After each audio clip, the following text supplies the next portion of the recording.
बिस्मिल्लाहिर्रहमानिर्रहीम।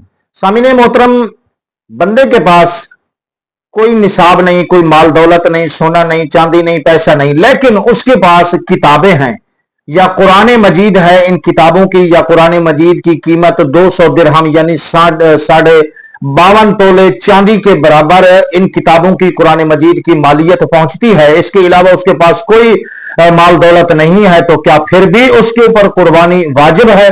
तो इसका जवाब जरा समाअत फरमा लीजिए। जवाब निहायत ही अहम है, सुनने से ताल्लुक रखता है।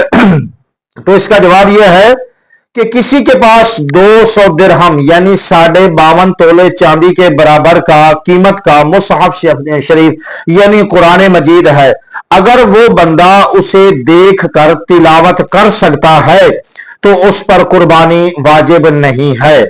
उसमें से तिलावत करता हो या ना करता हो वो एक अलहदा बात है, लेकिन वो देख कर उससे वो तिलावत कर सकता है, उसको सही तौर से नजर आता है, वो सही तरीके से पढ़ सकता है, तो फिर उसके ऊपर कुर्बानी वाजिब नहीं है, क्योंकि ये कुरान पाक उसकी हाजत असलिया से जायद नहीं है।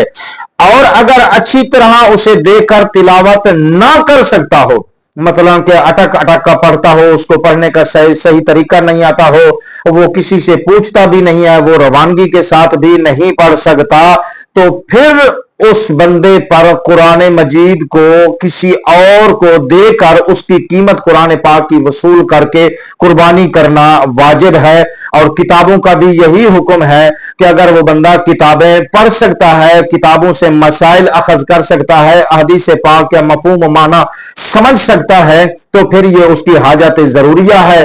अगर वो इस तरह नहीं कर सकता तो फिर उन किताबों को और उस कुरान पाक को किसी दूसरे को फरोख्त करके तो उनकी मालियत लेकर कुर्बानी करना वाजिब है। याद रखिए, हाजत जरूरिया और हाजत असलिया के बारे में मैंने अर्ज किया, बार बार अर्ज किया कि हाजत असलिया से ये चीजें जायद हो जाती हैं जब आप उससे सही फायदा नहीं उठाते। तो अल्लाह ताला समझने की तौफीक अता फरमाए। आमीन। अस्सलाम वालेकुम।